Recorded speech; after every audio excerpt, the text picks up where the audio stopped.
नमस्कार, मैं हूं आपके साथ ज्योति कनौजिया और आप देख रहे हैं नया भारत दर्पण समाचार। आइए रुक करते हैं खबर की ओर।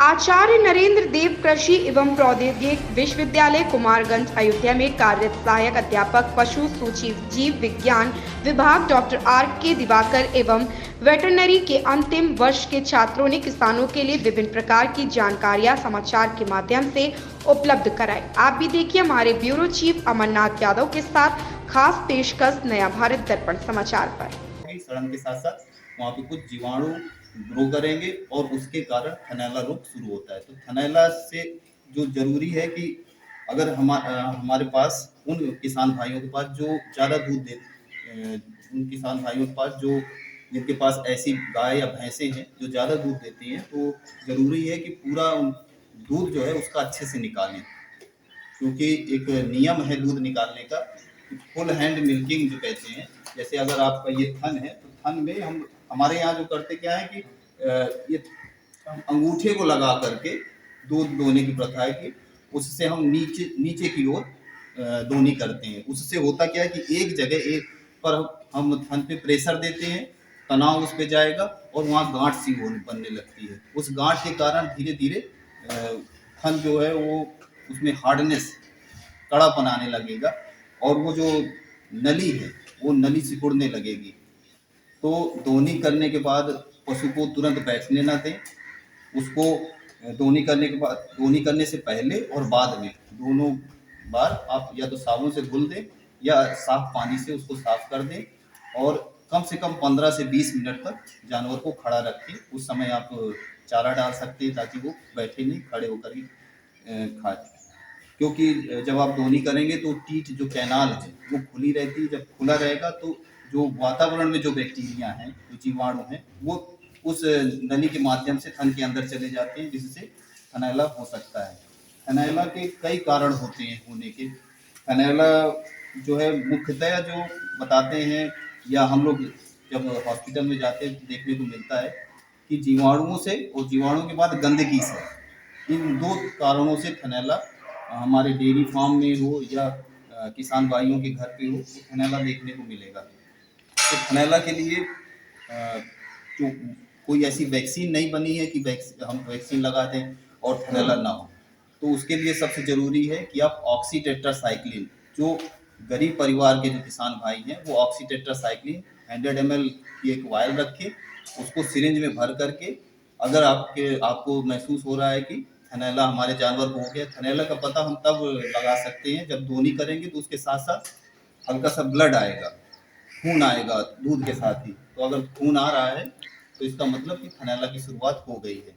तो उस स्थिति में किसान भाइयों को चाहिए कि ऑक्सीटेट्रासाइक्लिन कम से कम 30 ml लेकर के चारों थन में डाल दें, चारों थन में डाल दें और उसको 2-3 दिन रिपीट करें।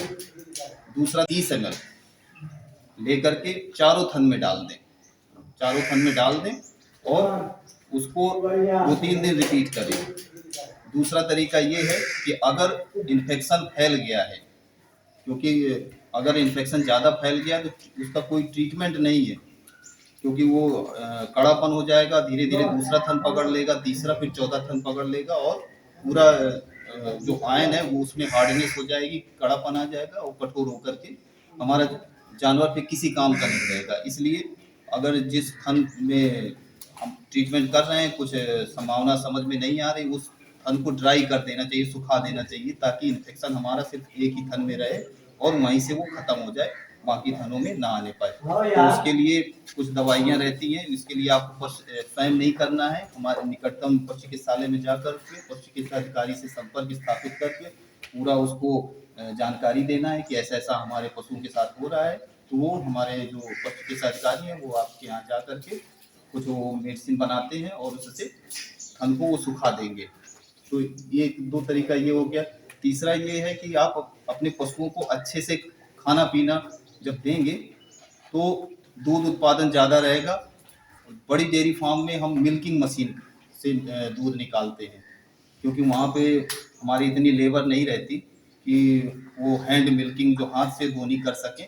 तो जहाँ ज़्यादा पशु रहते हैं वहाँ मिल्किंग मशीन के माध्यम से धोनी की जाती है। मिल्किंग मशीन से थनैला होने की संभावना कम होती है, लेकिन दूसरी संभावना ये बढ़ जाती है कि मिल्किंग मशीन से जो आयन होते हैं वो ढीले पड़ जाते हैं और आने वाले समय में वो फिर एनिमल किसी काम का नहीं रहता।